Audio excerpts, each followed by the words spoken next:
everybody, it's Michelle here again, and I am now 5 days since surgery. Surgery was on Thursday, and I came home on Saturday afternoon. Maybe I should just chat a little bit about the actual surgery and the hospital itself.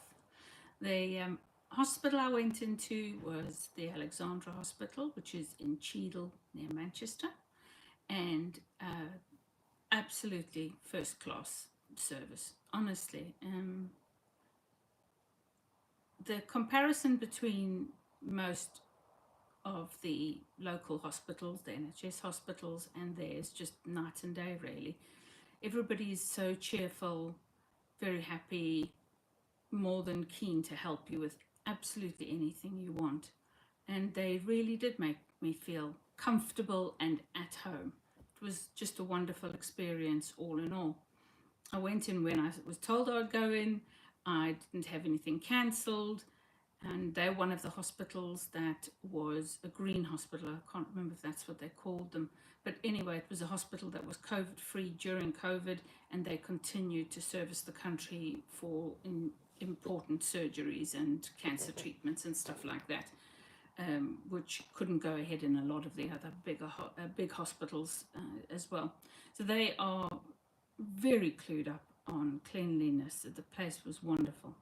So the first day I got in was on Thursday morning. I got there for just before 7, and then within 5 minutes, an usher, or what do they call them? I suppose it's a type of porter. They don't call it that.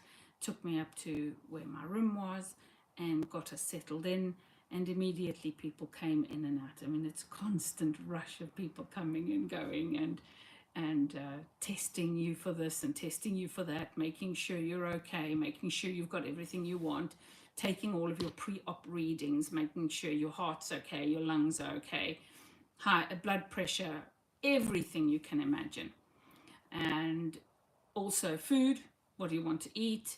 And at that point, I don't believe the nutrition, I don't believe the kitchen came that day. I think it was the following day they came, because on the first day they know that all you're going to need is some water anyway. I had the physios there. I just absolutely had everybody there that needed to be there. Mr. Al-Kafaf, my surgeon, came in to see me, and then the anaesthetist came in to see me, checked over everything was all right, that I was comfortable with anything, that I knew everything I wanted to know, ask any questions. And before I went in, another anaesthetist came in, his assistant, I believe it was, and he actually took me down to the theatre. I went down in a hospital wheelchair, just because they are used to using the hospital wheelchairs in the rooms, so they felt it was better for them. And also then my wheelchair might go walk about somewhere, who knew. Anyway, that was all very good. Serena was with me the whole time, for the first couple of hours, and then I sent her home. I just said, look, there's no point you being here, I'll be fine, and they'll contact you as soon as I'm out. I went down. What else? Oh, they checked all my medications were all right, that I had all of the medications I needed. I had to put my tights on, my tights for making sure you don't get any deep vein thrombosis. I had those on. Also took a pill for indigestion and reflux, because that's the one thing, your sleeve stomach is now very tiny, and it can feel like right here you've got food stuck, because there's nowhere for your food to go into this big pouch on the side anymore, and so you've got to sip really slowly and tiny bits at a time. They took me down to the theatre, chatting all the way, and it was really lovely. And the guy who was with me, the anaesthetist, was an absolutely wonderful guy. And then I was put into the theatre's anesthetic room, where they put the cannula in my hand. I mean, seriously, just first time, easy as peasy as anything. That went in without any issues. Checked about allergies, all of that. I had a red armband on for my seafood and fish allergy, obviously, as well. So they reassured me that everything was going to be fine and I didn't have to worry about anything, and they would take really good care of me. I mean, honestly, they were just lovely. The anesthetic part of the thing was just a joy. They then gave me a mask over my face and administered whatever that was. And I was chatting away, and then I was asleep, and that was all I knew. I didn't properly wake up in the recovery room. I remember hearing voices, but then I was moved down to my room.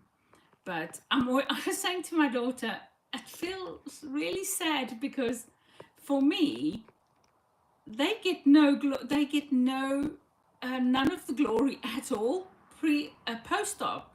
These poor girls who work so diligently to make sure they take the tube out, your breathing tubes out, make sure that you're okay, don't need any additional drugs, any additional support. Right when you're coming out of that anesthetic, when you need the most support, they are actually doing all of this amazing work. Nobody remembers them. So I'm going to definitely be sending them all the different departments a thank you letter for the amazing care that I was given. So the only time I remember anything was waking up in my hospital room, and I was so tired. I don't know if any of my previous anesthetics have absolutely knocked me out as much as this one did, but I was incredibly tired. Pain was fine, was manageable, and that didn't worry me too much, but the nurses kept coming in, checking on me, giving me sips of water if I needed, checking blood pressure, checking my respiration. There were a few things that I had an issue with for the 2 days I was there. My blood pressure was ridiculously low. My blood pressure used to be about 100/60. And then as I've got older and more obese, the blood pressure went up to about 120/70 or 80. When I was in, they were, the usual, pumping the cuff to make sure they had got the reading right. And eventually they realized, and I said to them, I can suffer from low blood pressure. And it was 80/50 or something like that. So they just kept a very close eye on that, constantly checking that. And that went up and down for both the days I was there. And it was the late morning on Saturday before I was released that my blood pressure restabilized and went to about 130/70, which they were really happy about. The other thing I had, which is very common, I'm asthmatic, is my O2 saturation levels. So they test that. That's that little thing they put on your finger, and those were not good. Don't know what they were in the beginning because I didn't really participate in any of that very much. But once I started, I realized my sats were in the high 80s and up to sort of 91. So they nebulized me a couple of times, gave me some breathing exercises, and I've got a little machine over there. I can't show it to you right now, so I'd have to lean over. But it helps you to deep breathe into the bottom of your lungs. You want to get oxygen all the way into the bottom of your lungs so that you don't get infection in the lower part of your lungs. Well, anywhere, but especially down lower in your lungs. And that really, really worked. So when they took my blood pressure and did the sats at the same time, what I would do is just start deep breathing. And you could see it went from 90 up to 95 every time without any qualms. And it kind of stayed at 95, and they were happy with that. And after that, it went, just before I left, it was back at normal, and I didn't have any pains or worries about that. So those were the two things. The third thing I suppose to talk about is pain and pain management. So as people who have suffered from chronic pain or been into a lot of surgeries, it's really about catching the pain before it gets too bad. If you let it get too bad, you can't keep control of it. It just rockets up and you feel worse. So you need to take your pain medication. And they gave me codeine at first and paracetamol intravenously, and you know what? I felt so bad. Honestly, codeine is just horrible. Dry mouth, but the just woozy, sicky feeling, I just can't abide it. So at the end of day one, at the end of the first day, I just said to them, no, I don't want it anymore. No, I'm sorry, not the first day. So that was Thursday. On Friday morning, I said, I'm not taking any more codeine. I'm not in enough pain to warrant taking the codeine. If I need to, I will ask for paracetamol. And I did. And it was only once or twice I needed the paracetamol because I had a thumping headache. Honestly, the headache was the worst pain. I didn't have as much pain in my abdomen, and the wind pain, you know that's going to be there because I've had a few surgeries. Generally, the air pockets, or the gas they call it, from inflating your belly sits up here in my shoulders, and it's excruciating. But this time it's sitting under my rib cage, right by my stomach as well. Now, I had to get that exercises I was given. Physios came in, make sure I did my exercises. Had to keep my stockings on, and they put some weird things. Serena gave them a weird name, some calf things on. Anyway, it's like a plastic bag that inflates around your calves, and it's driven by a pump. And what it's doing is it's mimicking you using your muscles so that you don't get any DVTs or deep vein thrombosis. And that I had the first night, and of course never slept. The thing goes off constantly and it keeps you awake. So that was impossible. And luckily for me, the next day on the Friday morning, they took it away and I didn't have to wear that anymore. That was really good. So the pain was absolutely not a big deal. Absolutely not at all. I've had multiple surgeries in the past which were way worse than this. And the only time I felt any pain in my stomach here is when I drank too much air with my water. And that was the one thing I had to be very careful of. And I'm not good at it yet, but I'm getting better. So I have a little bottle which I don't suck on because that'll let in air. I just squirt probably a teaspoon of water into my mouth every time, and I'm keeping that right next to me because it's a reminder. I have to drink one of these. I try and drink this 200 milliliters every hour or so because I've got 1, 2, 3, 4, 5, 6 next to my bed. So 6 times 200 is 1,200 liters. That's just water. 1,200 liters, Michelle. Really? Milliliters. That's 1.2 liters. And these are 200 milliliters. I didn't go and buy a specific bottle. My kids, my grandchildren, just drank them all for me because I don't like them. And they left me the bottles, which is really good. So I've done that, and that really keeps me on track with how much fluid I'm taking in. So if I keep all of those bottles next to my bed, I think tomorrow I'm going to try for 8 bottles, 2, 4, 6, 8, 7. So it's 1.4 liters, which is really good. Because on top of that, I will have tea in the morning, half a little cup, and I will have apple juice diluted, half with water and ice. So it's more than half diluted. And that's part of my water intake as well. And what else? My shakes and all of that have got some milk and water content as well. So I'm probably getting at least 1.5 liters a day, which is not terribly bad. And I want to try and get that up towards the 2 liter mark eventually. But being able to only take a tiny little sip, like so, is time consuming. Takes ages. You spend all the time thinking about water. Anyway. It was really good. By the Friday, after I'd finished the codeine, I felt much better. It took me about 5 hours to get out of feeling that way. But after that, I really felt so much better and managed really well. Friday night, I slept much, much better. They don't come and disturb you. They try and take your blood pressure at 10 p.m. so that you can then sleep properly, and they take it again at 6 a.m. in the morning, and that was really nice. So I got a good night's sleep on the Friday night without my pumping of those calf things.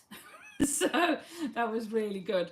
And then Saturday morning, Mark arrived and we waited around a little bit. They made sure I had all the drugs I needed to take home with me and all the equipment. I had extra pair of tights. I've just realized I haven't got them on. I'll get them on as soon as I'm finished here.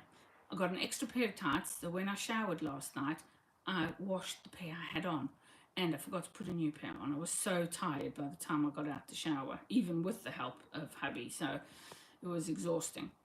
I got the breathing thing to help with my breathing, to make sure I fill my lungs properly, and I got a sharp spin, and the sharp spin is for the injections. So the injections I have to take every day for 27 days. I have to give myself an injection in my belly, and that is for a month, and that is to sort of keep your blood from getting too thick and you getting more thrombosis or whatever. So they're really, really hot on making sure you don't get any problems with your veins. So that was done. Got that home, and I've also got Calpol. Oh, I don't know. What can I say about Calpol? And in fact, what can I say about most of these medicines that are in soluble form? They are vile. They're too sweet, and they're just so gross. I take the Calpol only if I absolutely have to, and I haven't taken it since I've been home. So no more Calpol, which is paracetamol. Don't take that anymore. And then I've got my tablets, which is for reflux. The reflux tablets, I take one in the morning and it dissolves on your tongue. Take one at night, dissolves on my tongue. My alarm is set for 5 o'clock for my injection. And then I've got my daily things, the normal things. So fexofenadine, I have to crush, put it with apple juice. And I take levothyroxine, that's a syrup, horrible, and duloxetine. So I take a duloxetine capsule. I have to just sprinkle that on my tongue and swallow those tiny little pellets inside, because you can't have the gel coating on the outside. No, nothing solid. So yeah, that's everything that I'm taking at the moment, including, the drugs that I normally take, the medications I normally take, plus the ones from the hospital. It's going really well. I'm finding settling into that has been really easy. What I've been doing, I'm just going to reach over here. This one's not too far away. So this is my reflux medication. And what I've done is, on the box here, I've written the date, AM, PM, because I take 2 a day. And I tick it just to make sure that not only am I keeping track of what I've taken already, but Mark can come in and see, did she take her medicine this morning? And then he doesn't have to worry me about that. And that's excellent. I've done that. And I do that on all of the injection ones as well. I've got a little tick box on the injections as well. So that's been fantastic.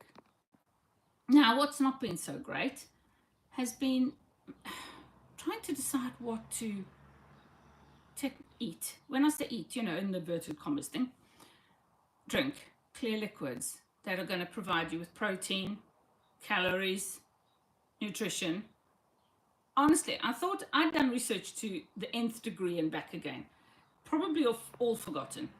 I had to go and redo it all. And I found a few places online on the NHS and other private UK hospitals where they've produced little sheets. Pardon me. I'll tell you about that in a minute, because I'm finding it much easier. Let me get to my photos. If I go into my photos, you'll see I've got these things like this. What could I eat for breakfast? What could I eat for lunch and for dinner? So it's all clear things: vegetable juice, pulpless fruit juice mixed 50-50, tea or coffee mixed 50-50, coffee and tea's decaf, water, things like that, broth, cream soups, as long as it's thin. Yogurt, thin it down, like really thin, a little bit thicker than milk, but yeah. That was a real challenge for the first few days. I was like, oh my gosh, what am I going to eat? What am I going to have for breakfast? And I'm still there. I'm still trying to get through that process. We had a milkshake this morning that was 100 milliliters of, no, nearly 200 milliliters of milk, semi-skimmed milk, a giant teaspoon of milk powder, and that adds extra nutrition and extra protein into your meal. A half a cup of Greek yogurt, plain, and what else is in there? A scoop of protein powder, 30 grams of the protein powder, and he put in a coffee shot and the tip of a teaspoon of honey into that, and that was shaken up with ice cubes, because with ice they taste a lot better than they do otherwise. Didn't particularly like the flavor this morning, but you know what, I drank what I could of it. Probably drank about 200 milliliters, if that. I don't think it was even that much, very slowly over half an hour or so. That was my breakfast done and dusted. After that, I have a jar with half and half apple juice, like a cloudy apple juice, half water, half apple juice, and then lots of ice. Shake that up. Ice is quite smoothing. Ice is quite soothing, I find, and doesn't irritate terribly at all. As it takes so long to drink it though, because there's this tiny little stomach left, and what is there is now swollen. The staples are still got to heal. The muscle around it is all healing. So you've got this real constriction right up here. If you take more than 2 sips, for me, 2 sips at a time, I can feel it. I absolutely feel it. Feels like I've got bad reflux and it's sitting in my chest cavity here. Then I just have to wait and then take another few sips. And that's what I've been doing. Getting better at that. And took a long time. It's not been long, has it? It's only been 4 days.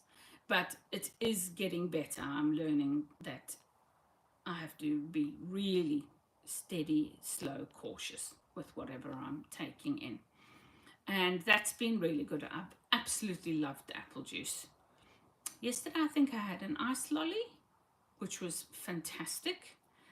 It was a sugar-free Coca-Cola lolly, or cola lolly. But it's, how big are they? The length of my palm type thing, maybe, that sort of size, but narrow. I couldn't eat it all.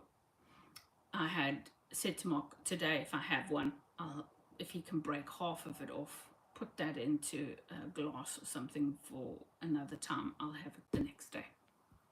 So that's the sort of thing I'm going through at the moment, is learning each day how I'm getting on.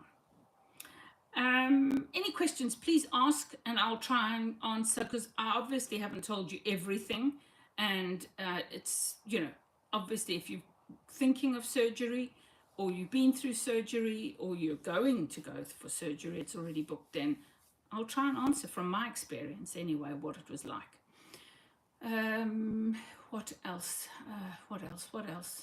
So yeah, I mean, that's probably more than enough information for today. I had a fantastic day yesterday. I felt really good. Didn't need to have a sleep during the day, which is brilliant for the first time in a long time. But today I woke up feeling not as good, pain in my stomach.